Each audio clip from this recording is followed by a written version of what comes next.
Hello everyone! Today, I'll be talking about the things I would change about Dragon Ball Daima.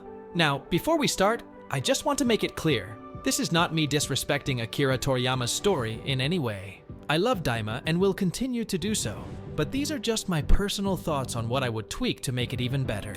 If you haven't already, be sure to check out my review where I broke down the show's strengths and weaknesses. Now, let's get started. 1. More episodes. Dragon Ball Daima premiered with only 20 episodes, and in my opinion, that just wasn't enough. The story had so much potential, and with such a limited episode count, things felt a bit rushed. If I had the chance to change it, I would increase the episode count to 50 or even 60 episodes. This would give the series more time to explore new locations, dive deeper into the lore, and expand on the new transformations that were introduced. A longer episode count would also allow for more character development and make the ending feel more satisfying instead of somewhat abrupt. More episodes wouldn't just flesh out the story, it would build even more excitement throughout the series. 2. Faster pacing. One of Daima's biggest issues was its pacing. There were times when the story felt too slow and tedious, such as the famous ship crisis, which dragged on longer than it needed to. On the other hand, some parts of the show, especially the final episodes, felt rushed, like the story was sprinting to the finish line. If we had more episodes, it would naturally help balance things out. But beyond that, the overall pacing could have been managed better. Some arcs needed more time to breathe, while others needed to move faster to keep the momentum going. 3. More connection to Dragon Ball. Super Daima very vaguely implied that it was connected to Dragon Ball Super, but at the same time, it introduced several inconsistencies that weakened that connection. Since Daima takes place before Super, it would have been amazing if there were more direct links. For example, having Neva mention the legend of the Super Saiyan God would have built even more intrigue, making it clear that Daima was leading into Super's events. Another missed opportunity was Super Saiyan 4. It should have been limited strictly to the demon realm, making it a unique and magical transformation that didn't conflict with Super's lore. And at the very end of the series, imagine a post-credits scene where Whis checks on Beerus, who is still sleeping. That small detail alone would have strengthened the link between the two series in a natural and exciting way. 4. The main cast should transition from kids to teens to adults. While we did get to see the adult versions of the characters at the very end, I felt like it happened too late, and we didn't get to see them in action as much as we should have. Instead of keeping the cast as kids for almost the entire series, I would have structured it differently.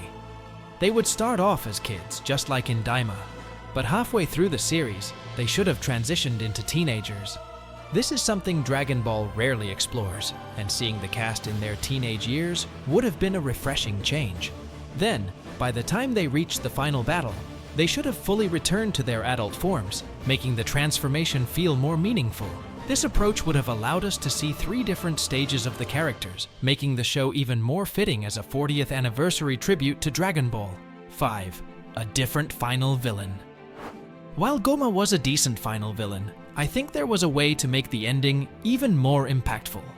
What if, after Goma gets the Eye of God, everything plays out the same? But when the eye detaches from him, Dr. Arinsu seizes it and places it on her forehead, revealing that she was the true mastermind all along? This would make so much sense, because throughout the series, she was the one who warned Goma about the Z Fighters, which is what led him to turn them into kids in the first place. She also created the slave collars for the Demon Realms people, and she was responsible for the experiments that led to Majin Buu and Majin Buu.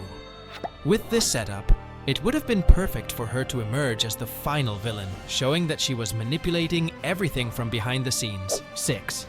The inclusion of Majin Buu.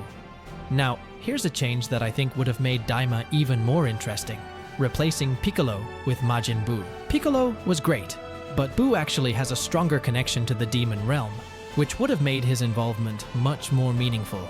It would have been interesting to see how people feared him, given his history, and his presence would have made the story even more unpredictable. Plus, this would have been a perfect way to make Buu relevant again, instead of just keeping him on the sidelines like Dragon Ball Super often does. 7. Gohan's role should have been expanded. We all know that Gohan was turned into a kid just like the others, but what did they actually do with him? Practically nothing. That was such a missed opportunity. Instead of barely mentioning him, I would have brought him back at the end of the series in a major way. Imagine Gohan arriving in a surprise moment, saving the day when things seem hopeless. It would have been such a hype moment, and it would have made his involvement in Daima actually feel important. 8. The fusion bugs should have been used in the final battle. This one still bothers me. Daima introduced fusion bugs, which seemed like such a cool idea, but then they barely got used. Even Goku brought extra bugs, yet never actually used them. If I were to change this, I would have integrated the fusion bugs into the final battle, giving us some crazy fusion moments that would have made for epic fights. Imagine if we saw Goku fusing with Vegeta or Neva fusing with another demon warrior. There was so much potential, but it was completely wasted. 9. More impactful OSTs. While Daima had some great moments, I felt like it didn't make the best use of its OSTs. Music plays a huge role in creating emotional weight, and while the soundtrack was decent, it could have been much better. If the series had more powerful and intense tracks, it would have made certain scenes feel even more impactful.